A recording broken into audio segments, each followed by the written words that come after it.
Yo guys, so we got another Mandalorian episode, and it's a bit of a short one, so let's get right into it. So we start off the episode by witnessing a bunch of Mandalorians training with one another. We see them firing blasters, sparring with each other, flying with their jetpacks, and so on. We also see Grogu sitting by the shore messing with some rocks that turn out to be little crustacean-like creatures. Mando goes to him telling Grogu that it's time for him to start learning with the other foundlings and takes him to challenge another foundling.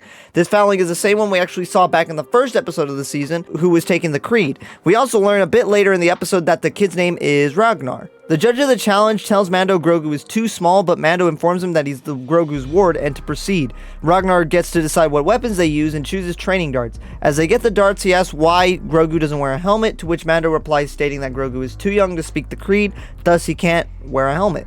And I thought that was pretty cool to hear, as now we have a bit more lore on how foundlings are able to get their helmets.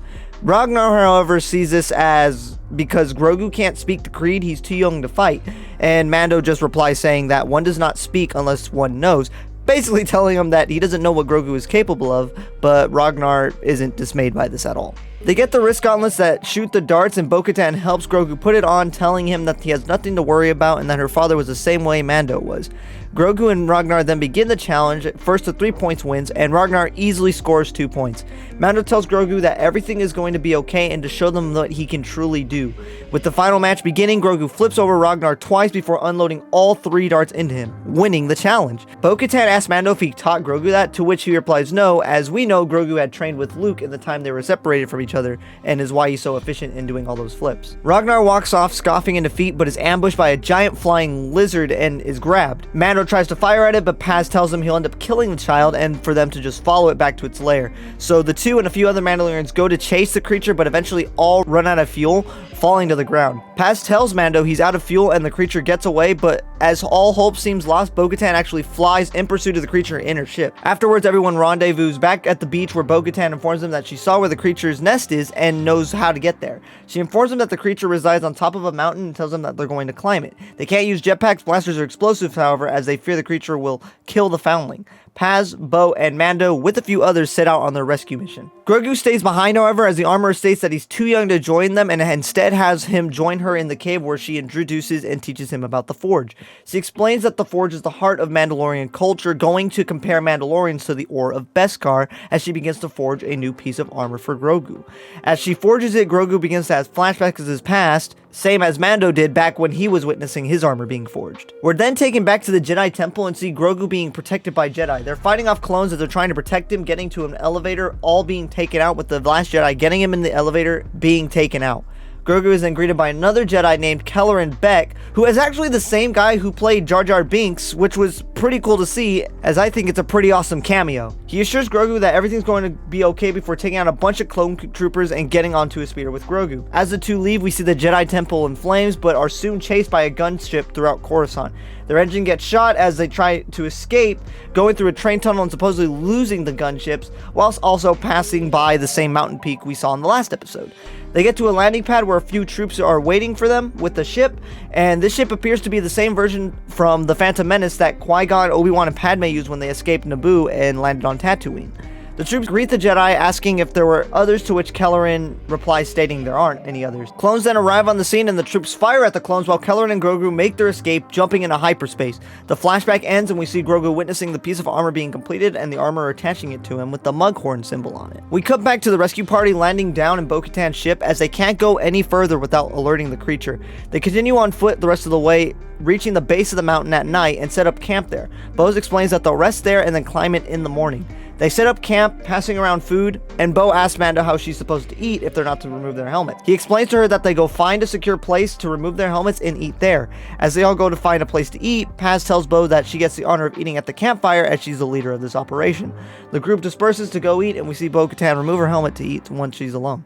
Morning comes and the group begins to climb the mountain until finally reaching the top. It's empty and the group begins to scout the area, only finding heat signatures in the corner of the nest.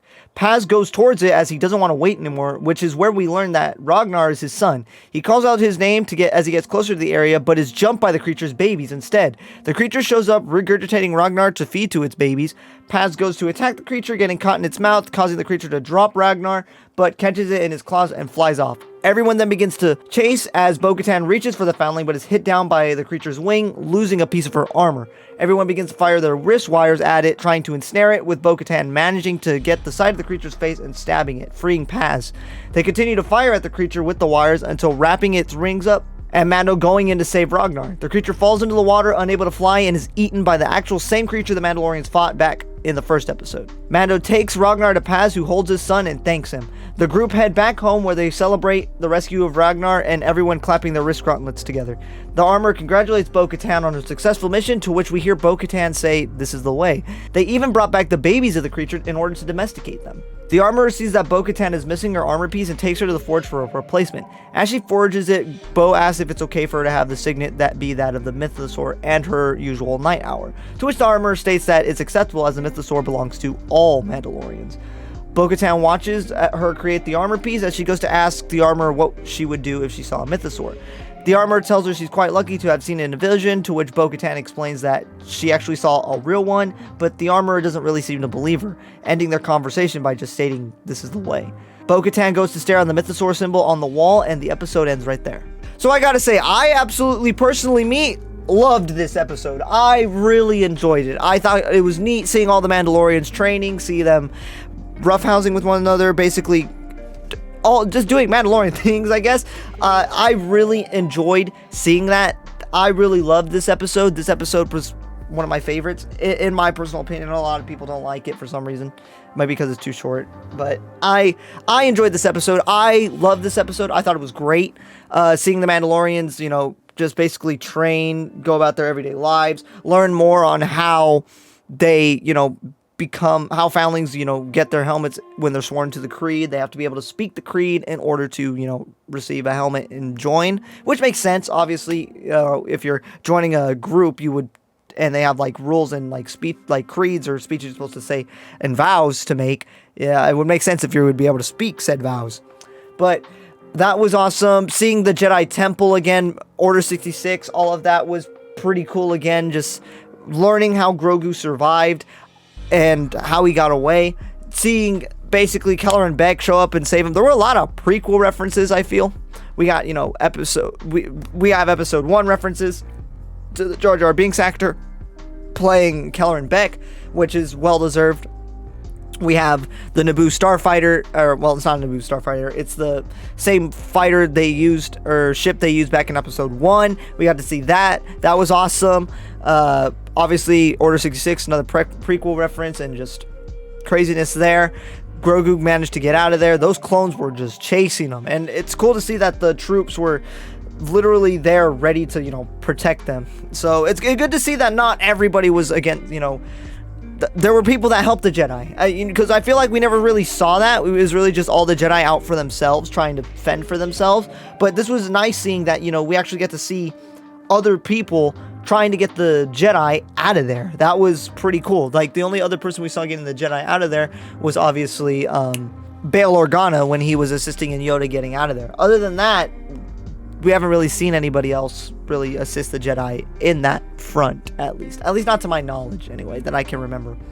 But yeah, that was basically it. I really enjoyed this episode. It was kind of short, but I enjoyed it nonetheless. Had a lot of fun with this. Really excited to see what they're going to do for next episode. Maybe we'll go back to Mandalore finally. Maybe we'll learn more on the Mandalorian culture. I'm always down for that. But anyways, guys, let me know down in the comments what you thought of this episode. Did you like it? Did you hate it? Was it your favorite? Was it your least favorite? Let me know. And if you guys enjoyed the video, be sure to blast that like button as universe. Subscribe if you enjoy the content of my channel. And hey, hit that bell notification too as well, because I do upload daily. And as always, I'll see you guys in the next video.